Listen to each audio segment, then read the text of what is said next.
Hi అండి, అందరూ ఎలా ఉన్నారు? నేనైతే చాలా బాగున్నాను. మీరందరూ కూడా బాగుండాలని మనస్ఫూర్తిగా కోరుకుంటున్నాను. మరో మంచి వీడియోతో మీ ముందుకైతే వచ్చేసానండి. దేవి నవరాత్రులు 9 రోజులు కూడా అమ్మవారి పూజ చేసుకున్న తర్వాత ఉద్వాసన ఎప్పుడు చెప్పాలి అంటే, దేవి నవరాత్రులు 9 రోజులు కంప్లీట్ అయిన తర్వాత 10వ రోజున ఉద్వాసన చెప్పాలి.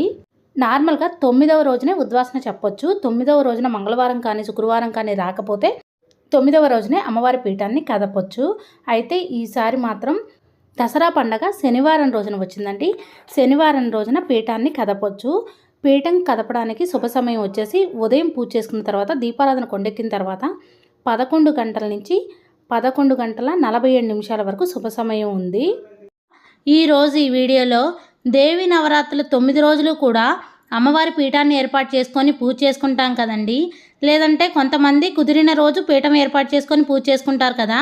అయితే ఈ పీఠాన్ని ఎప్పుడు కదపొచ్చు, కదిపిన తర్వాత పూజకు ఉపయోగించిన వస్తువులను ఏం చేయాలి, ఏ రోజున కదపొచ్చు, ఏ రోజున కదపకూడదు అనే పూర్తి విషయాలను తెలియజేస్తానండి. ముందుగా వినాయక స్వామిని 2 చేతులు పట్టుకొని ముందుకి వెనక్కి కుడివైపుకి వెళ్ళి జరపాలండి 3 సార్లు. ఆ తర్వాత కామాక్షి దీపాన్ని కూడా 3 సార్లు కదపాలి. దీపారాధన కొండెక్కిన తర్వాత మాత్రమే కదపాలండి. తర్వాత అమ్మవారి ఫోటోను కూడా 2 చేతులతో పట్టుకొని ముందుకి వెనక్కి అనాలండి. ఎందుకంటే ఒక ఎత్తి పెట్టొచ్చు, కానీ అమ్మవారికి మనం అలంకరణ చేస్తాం కదండి, ఆ పువ్వులు కింద పడే ఛాన్స్ ఉంటుంది. కాబట్టి ముందుకి వెనక్కి జరిపితే ఆ ప్రాబ్లం ఉండదు. ముందుగా మీరు కొబ్బరికాయ కొట్టుంటే ఆ కొబ్బరికాయ చిప్పల్ని పక్కన పెట్టుకోవాలి. ఈ కొబ్బరి చిప్పల్ని మనం కూరలాగైనా వండుకొని తినొచ్చండి, లేదా ప్రసాదంగా స్వీకరించవచ్చు. అమ్మవారి పూజలో మనం బెల్లం ముక్కను పెట్టాం కదండి వినాయక స్వామి దగ్గర. ఈ బెల్లం ముక్కను ఏదైనా స్వీట్ చేసుకొని తినొచ్చండి. అలాగే తర్వాత దీపారాధనలో వాడిన ఒత్తులను, పువ్వులను ఒక కవర్లోకి తీసుకొని పారే నీటిలో కలపాలండి. అక్షింతలను కూడా అంతే పారే నీటిలో కలపాలండి. తమలపాకులను కూడా పారే నీటిలో కలపాలి. ఒకవేళ పువ్వులు ఫ్రెష్గా ఉంటే ఒక బౌల్లో నీళ్లు పోసి ఆ బౌల్లో ఈ పువ్వులను పెట్టి డెకరేషన్ లాగా కూడా పెట్టుకోవచ్చు. ఆ తర్వాత పువ్వులని పారే నీటిలో కలపొచ్చండి. అమ్మవారికి వేసిన హారాన్ని ఒక బాక్స్లో స్టోర్ చేసుకోవచ్చండి. తర్వాత మళ్ళీ తడి క్లాత్తో తుడుచుకున్న తర్వాత మళ్ళీ తిరిగి పూజలో పెట్టుకోవచ్చు. అమ్మవారి పీఠాన్ని మంగళవారం శుక్రవారం రోజుల్లో ఎట్టి పరిస్థితుల్లోనూ కదపకూడదండి. అమ్మవారి పీఠాన్ని ఆదివారం కూడా కదపకుండా ఉంటే మంచిదండి. 1వ రోజు కానీ 3వ రోజు కానీ 5వ రోజు కానీ 9వ రోజు కానీ 11వ రోజు కానీ అమ్మవారి పీఠాన్ని కదపొచ్చండి. అయితే దేవి నవరాత్రులు 9 రోజులు కూడా అమ్మవారి పీఠాన్ని పెట్టుకుంటారు. కాబట్టి 9 రోజులు ఉంచుకొని 10వ రోజు కదుపుతారండి. ఈసారి 10వ రోజు దసరా పండగ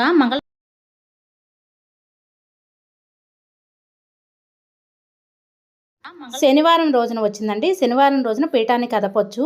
దేవి నవరాత్రులు 9 రోజులు పూజ చేసుకున్న తర్వాత కూడా పీఠాన్ని కదపొచ్చు. కానీ శుక్రవారం వచ్చింది కాబట్టి 9వ రోజున శుక్రవారం రోజున కదపకూడదు. దసరా పండుగ శనివారం వచ్చింది కాబట్టి శనివారం రోజున పీఠాన్ని కదపొచ్చు.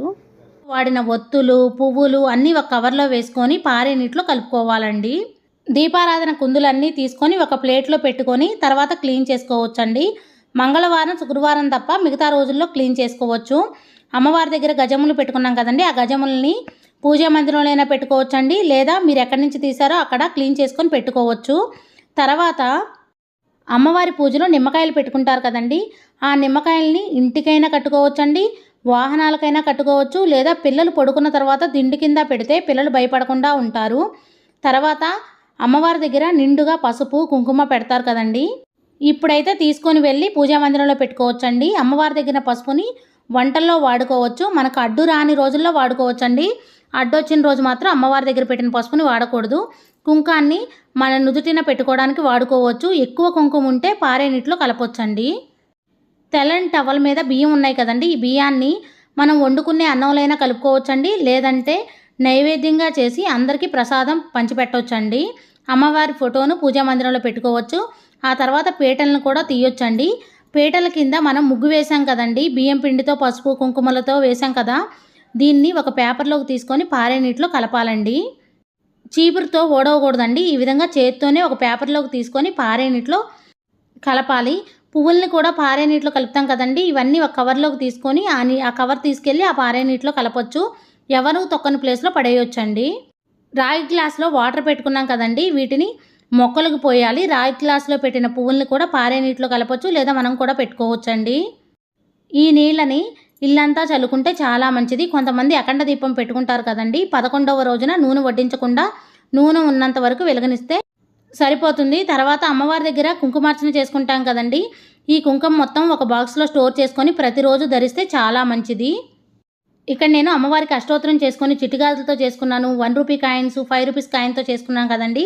ఇవన్నీ తీసుకొని ఒక బాక్స్లో స్టోర్ చేసుకొని క్లీన్ చేసుకొని మళ్ళీ పూజలో వాడుకోవచ్చు.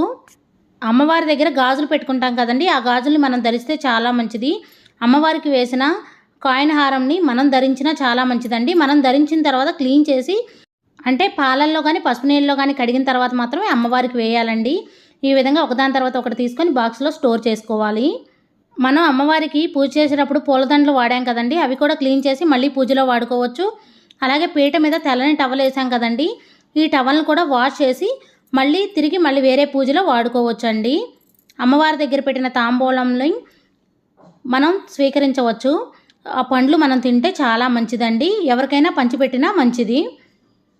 ఒకవేళ మీరు పసుపు కొమ్ములతో పూజ చేసుకున్నట్టయితే పసుపు తయారు చేసుకొని కూరల్లో వాడుకోవచ్చండి. ఇందాక ముగ్గుని కూడా చేత్తో వెత్తాం కదండి. ఆ తర్వాత తడి క్లాత్తో తుడిచిన తర్వాత మాత్రమే చీపురుతో ఊడవాలండి. తెలుసుకున్నారు కదండి పీఠంని ఏ విధంగా కదపాలి, పూజకు ఉపయోగించిన వస్తువులను ఏం చేయాలి. మరిన్ని వీడియోస్ కోసం మన ఛానల్ని సబ్స్క్రైబ్ చేయండి. నా ఈ వీడియో మీకు నచ్చిందని అనుకుంటున్నాను. ఎంతో కొంత యూజ్ అయిందని అనుకుంటున్నాను. నా వీడియో కనుక మీకు నచ్చినట్టయితే లైక్ చేయండి, షేర్ చేయండి, కామెంట్ చేయండి ఫ్రెండ్స్. కొత్త వారు ఎవరైనా మన ఛానల్ చూస్తున్నట్టయితే సబ్స్క్రైబ్ చేసుకోండి. Thank you for watching. Bye అండి.